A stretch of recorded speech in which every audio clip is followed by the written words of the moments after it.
Kami po aktibong miyembro kan kapisan ng mga broadcaster ng Pilipinas sa KBP. Tamang oras alas 12:08. Ipinipresentar kan Radyo DCGB ang kabilugan kan mga baretang kinalap kan pinagsarong puwersa kan News Center asin Mega Force Patrol. DCGB Bareta alas 12. DCGB Bareta alas 12. Mga pinakahuring pangyayari sa Kabikolan, sa nasyon asin ibang parte kan kinaban. Ibabareta na ngunyan. DCGB Bareta alas 12. Ngunyan ang sa inyong tagapagbareta.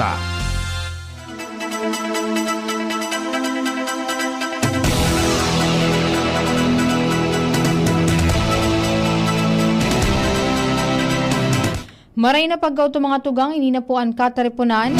Kan mga darakulang bareta ang unya na pagkaaldaw. Biyernes, petsa 21 kan Agosto 2026.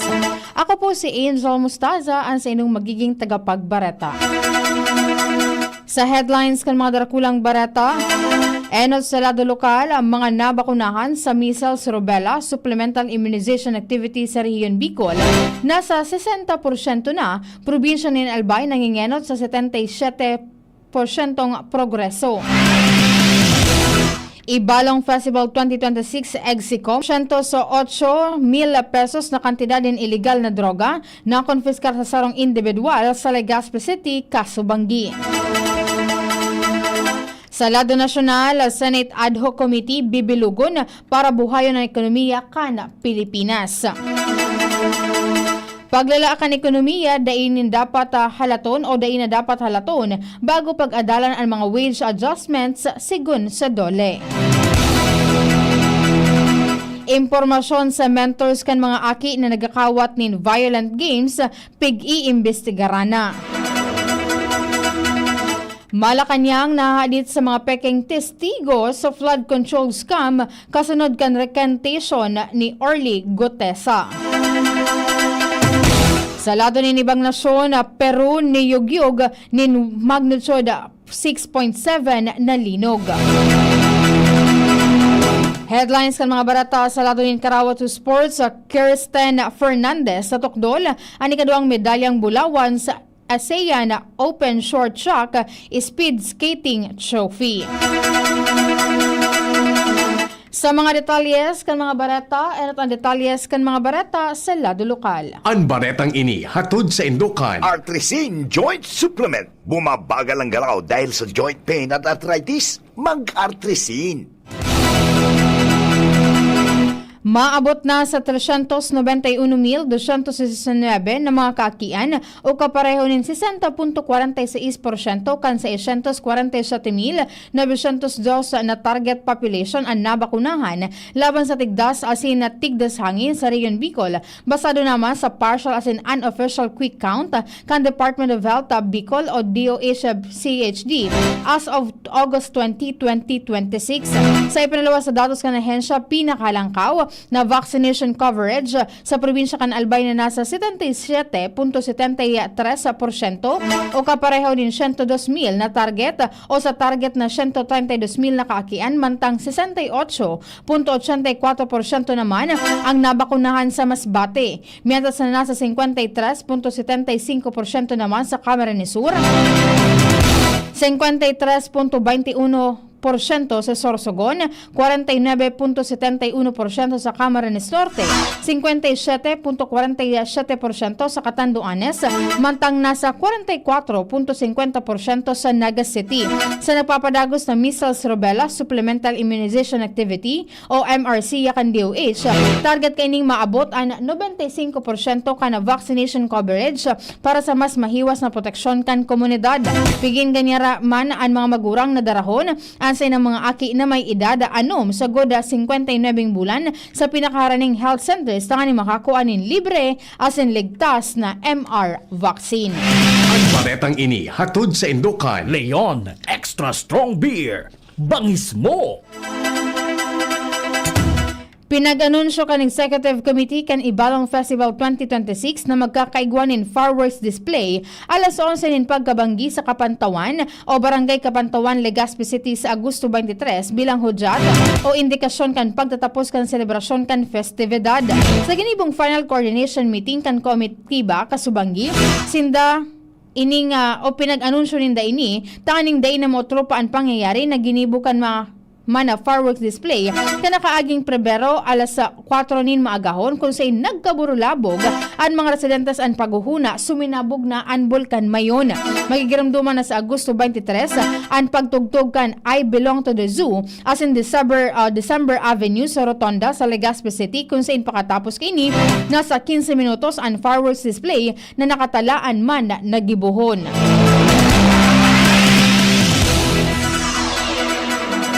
Nangapudan ang lokal na gobyerno kan Legazpi sa mga tsuper as in operator kan mga pampasaherong jeepney na sunodon ang updated routing plan para sa mga ruta sa Legazpi pasiring sa manibang banwaan as in syudad sa probinsya kan Albay.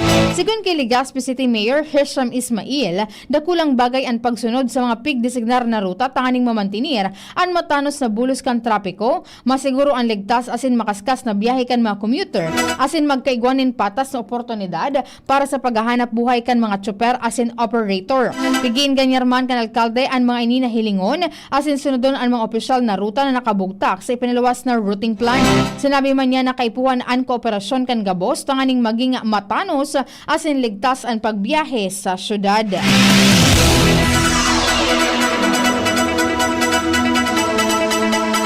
408,000 pesos na kantidad ng illegal na droga ang nakonfiskar kan mga operatibas kan Philippine Drug Enforcement Agency Bicol as in PDEA Albay katuwang ang Legazpi City Police Station sa sarong high value target individual sa ginibong bypass operation kasubanggi Agosto 20 sa Puroka 9B Sidso San Isidro, Barangay Puro, Parehong Syudad.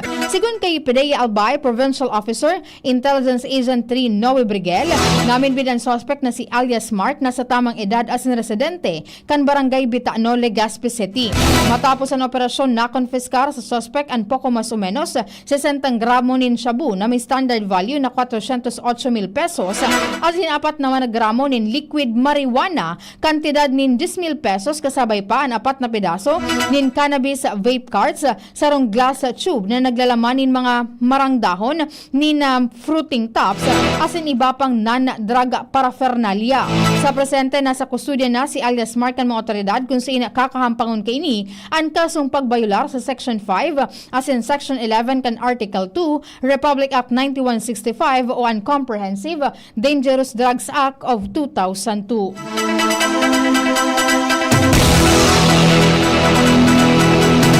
Arestado ang sarong mekaniko na wanted sa kasong frustrated murder sa ginibong operasyon kan mga otoridad sa sarong Upland Barangay sa Ligao City, Kasuudma, Agosto 20. Namin bilang ng sospechado niya si alias June na sa tamang edad as in residente kan sarong Upland Barangay sa syudad.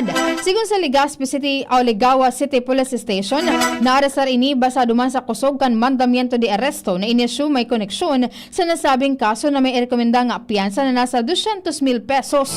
Sa presente, nasa kustudya na kan hepatura ang suspect para sa magakanigong dokumentasyon asin magakanigong disposisyon.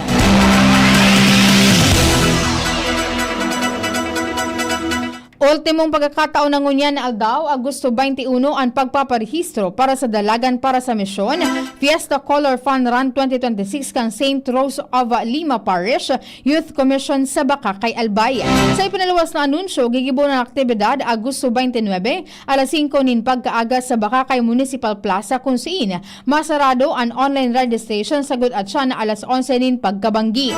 Sigun sa St. Rose or St. Rose of Lima Parish Youth Commission, kantidad 250 pesos ang registration fee kaysa ina kaibahan na digdi an official race kit as in race bib number kung sa ina para man sa on-site registration.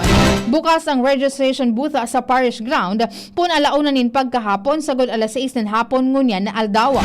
Ang nasabing aktibidad ang pinagkondusir kan simbahan kaibahan na ang lokal na gobyerno kan Bakakay, Albay bilang parte man kan Karagumoy Festival 2026 Asin selebrasyon kan ika-125 taon na debosyon kay Nuestra Señora de Desamparados. Anasabing fund run sarong fundraising activity para sa youth formation programs asin iba pang parish youth activities kang St. Rose of Lima Parish Youth Commission.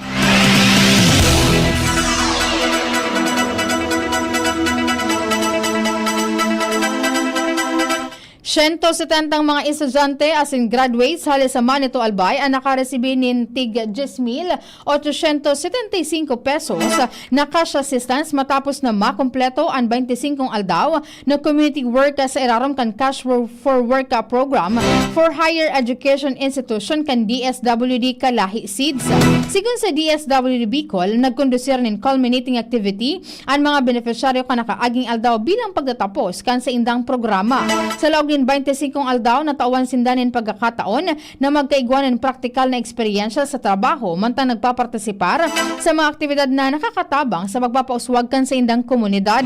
Dagdag pa kan ahensya mauwot kan programa na matauwanin oportunidad ang kahobenesa na maging parte kan community development mantang nakakaresibinin financial na suporta tanganing makatabang sa indang mga pangangaipuhan. Ultimong detalyes kan mga barata sa lado lokal, 100 Gs na mga empleyado kan lugar na gobyerno kan Naga City, an eno to nakaresibikan sa indang mga bagong harong sa Bella Vita kan nakaaging aldaw bilang parte man kan housing program kan syudad sa pakikipagtabangan sa Bella Vista asin pag-ibig fund.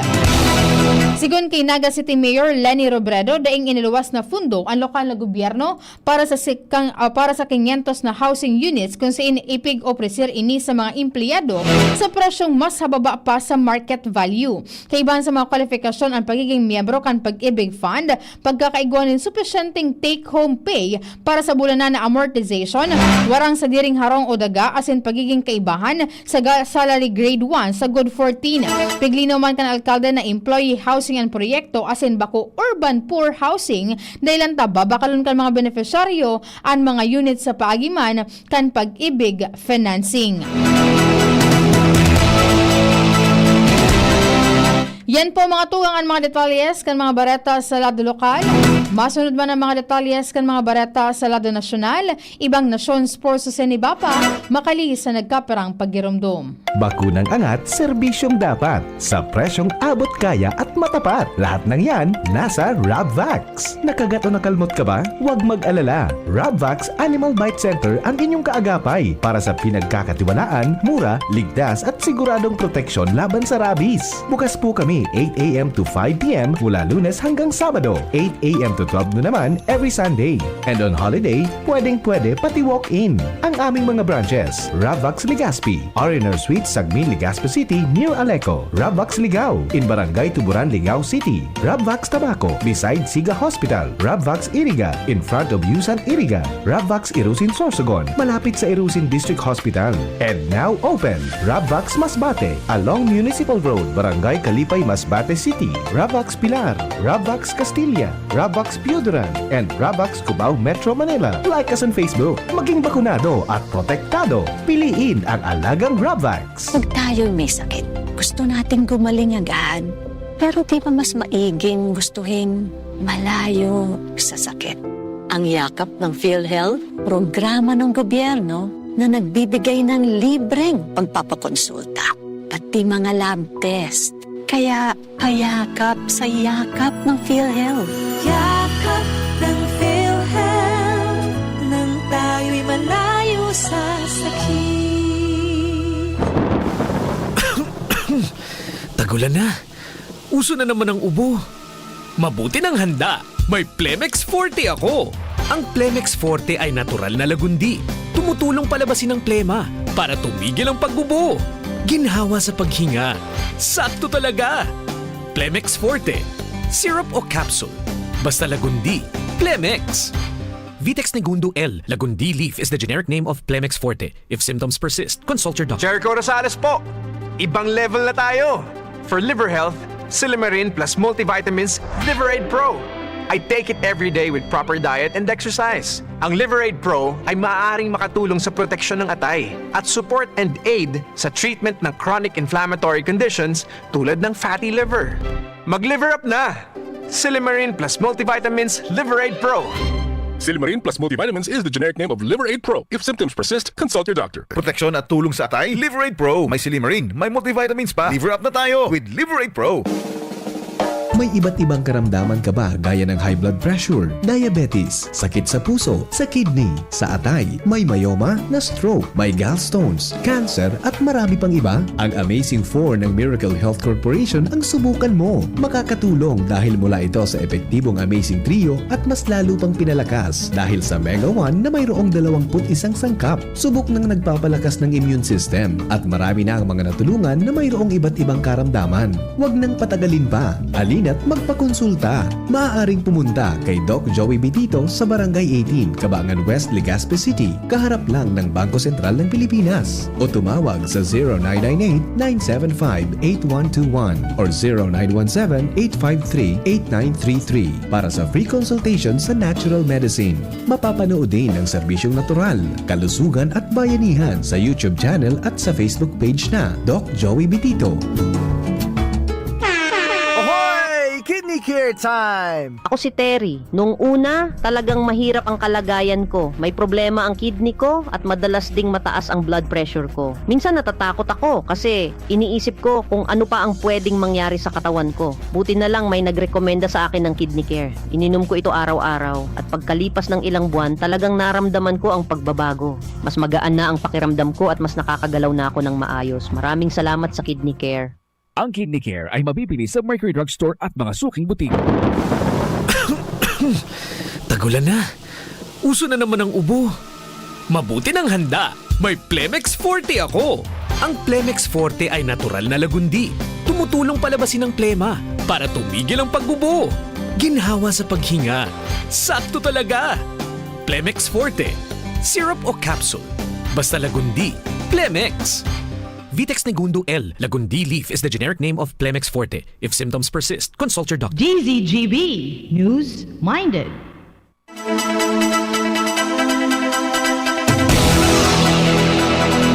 Detalyes kan mga barata sa lado nasyonal, inanunsyo ni Senate President Sherwin Gatchalian ang pagbilog ng sarong Senate Ad Hoc Committee para buhayon ang ekonomiya ka nasyon.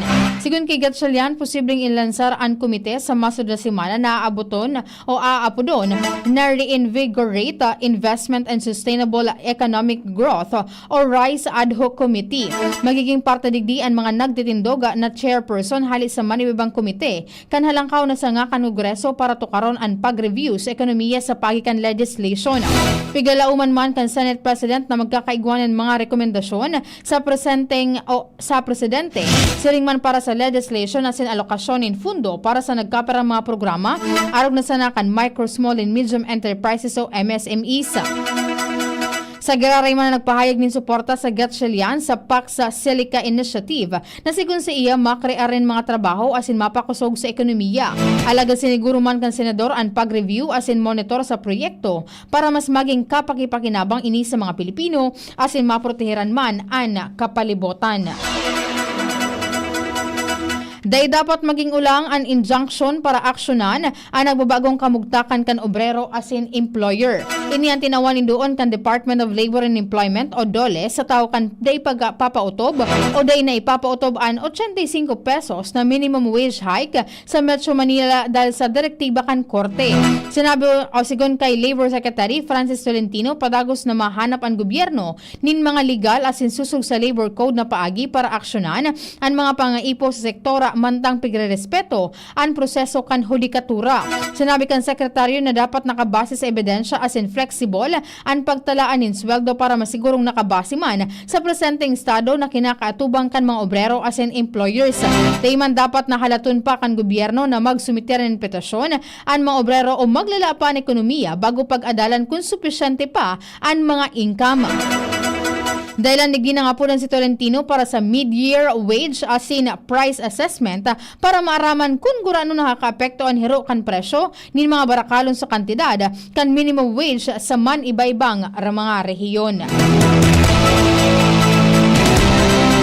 Piguugid na kan mga otoridad ang posibilidad na may mga individual na nag-re-recruit o nagme-mentor kan mga hoben na magkawat nin violenting video games sigun kay Justice Secretary Frederica Vida. Sigun kay Vida, pigte-text ang mga ini tapos garong igwa sindang pigu-konsulta kung okay ang ginibo ninda o ano ang gigibuho ninda.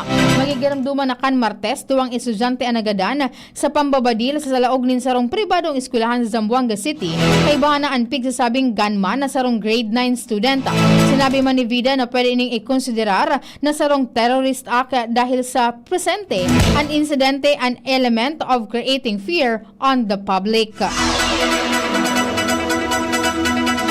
Sa katakod na bareta, ipinahayag kan pulisya sa pagdangog kan Senado na may motiboan na estudyante kan Ateneo de Zamboanga University na maglaog sa eskwelahan para mambadil bago dagos na gadanon-an sa diri.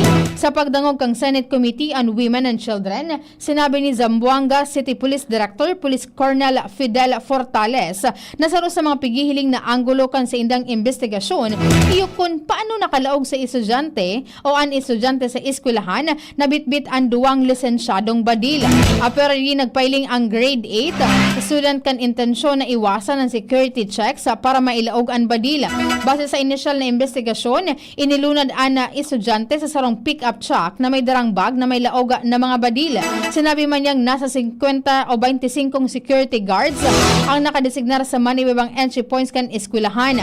Paglaog sa junior high school building, nagdiretso ang estudyante sa 4th floor e siyang nagpapatok nin badil sa Roma 405 bago nagbaliw naman sa Roma 404 kung sa tinamaan as sinagadan ang sarong schoolmate.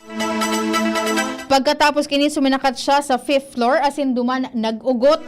Sigun sa pulisya, nahiling mismo kan mga nagresponding police office o police officer ang insidente asin binalo siyang kahurunon para ibaba ang badil.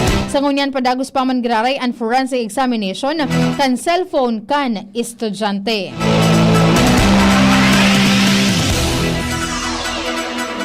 Nagpatanid ang Malacanang kontra sa mga paggamit ng mga peking testigo asin gibo-gibong mga payag sa investigasyon kan flood control scandal kat showcase nin kwarta. Iniyan payag ni Palace Press Officer Claire Castro matapos bawion kan dating security aide ni former Congressman Zaldico na si Orly Gutesa ang nainot kining mga aligasyon kontra kay dating House Speaker Martin Romualdez. Sigun kay Castro day dapat gamiton ang mga testigo para manratak o magpawagas nin istorya kontra sa ibang tao. Dapat na mangibabaw ang totoong pahayag, ebidensya asin lay, maging ang due process sa pag-aram kung si Isay ang dapat manimbag sa flood control anomaly. Wala pa man ni reaksyon si Presidente Ferdinand Marcos Jr. sa recant ni Gutesa. Nangapudo naman ang palasyo sa mga may totoong informasyon na magtaram asin makipagtabangan sa investigasyon alagad nagpatanid kontra sa mga gibo-gibong payag asin ebidensya.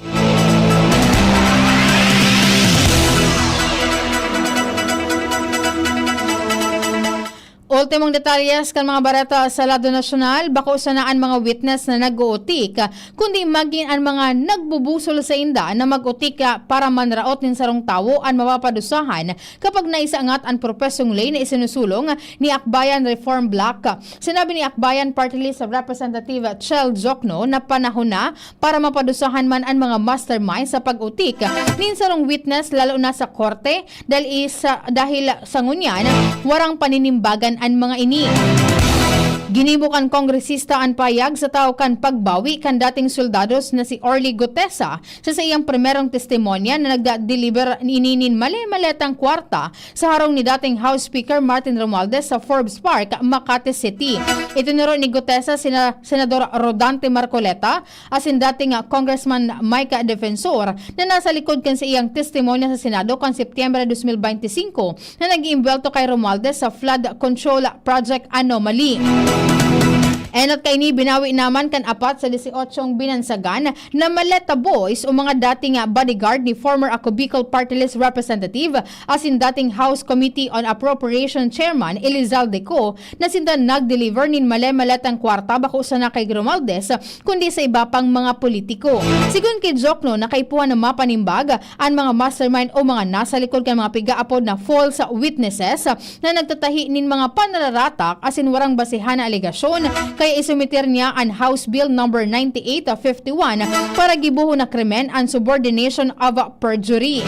Sinabi kan kongresista na subordination perjury iyo ang pamimirit, pagsugo o pagbayad sa sarong tawod para mag-utik sa hampang kan korte sa sarong legal na dokumento aron kan affidavit na warang iba nga kamauotan iyo kundi an manratak sana.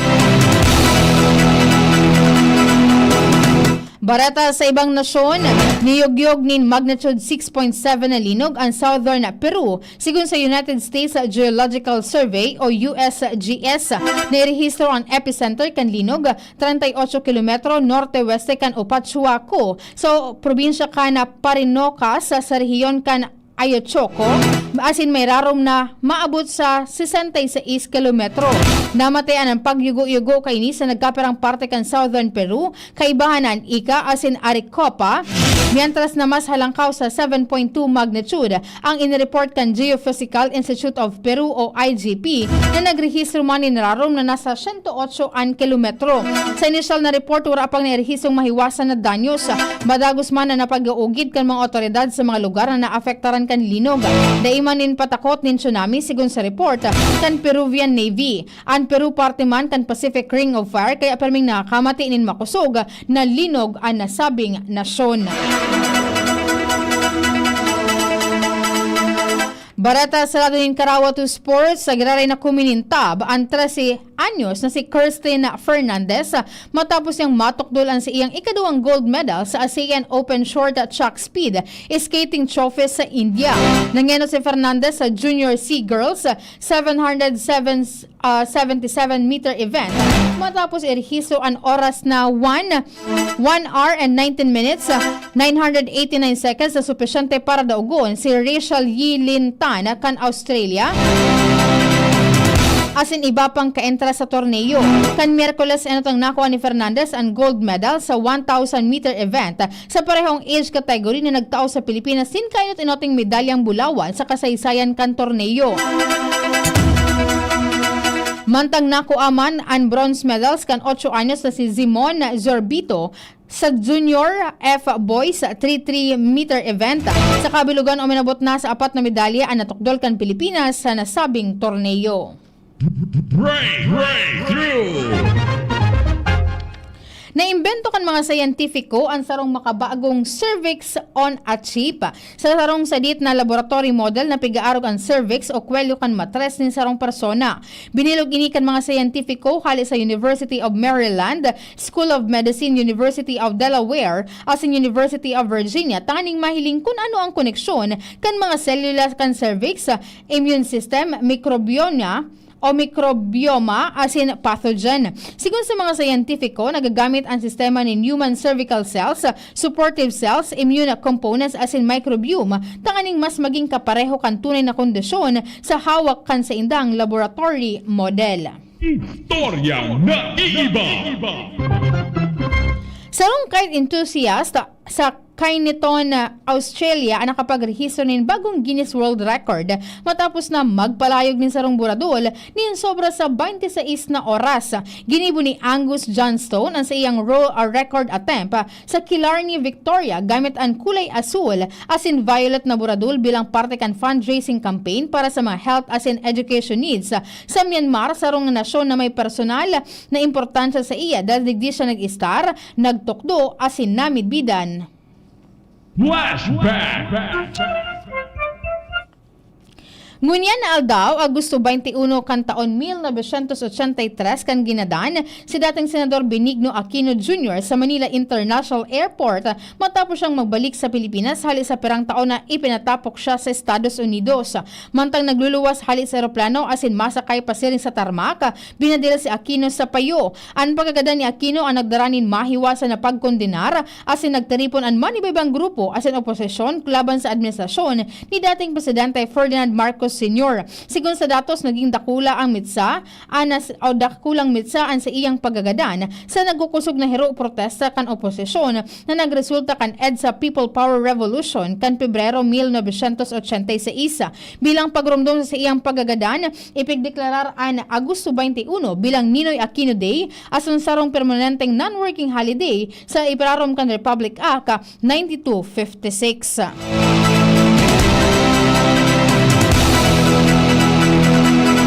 Asin yan po mga tugang, ang kabilugan, kan mga darakulang bareta. Pinagtarabangan isulat dyan sa muyang DCGB News Base sa laog po tabi ni na 6 na oras. Sa pangyarat po kan sa muyang News Director, asin News Manager, Sir Mar de la Cruz. Asin ni Nicole Ann Gloriani. Asa ko yung nakaiwanan po sa Rado Technical, Kuya John Napoles. Asin si Izay Bremen sa Ladukan IT. Ako po ang sa inyong naging tagapagbareta. Ako po si Azel Mustaza. Sabing salamat kan sa inyong pagantabay, marhay na pagkaudo. Sa indong nadangog ang mga darakulang bareta ngunyan na alda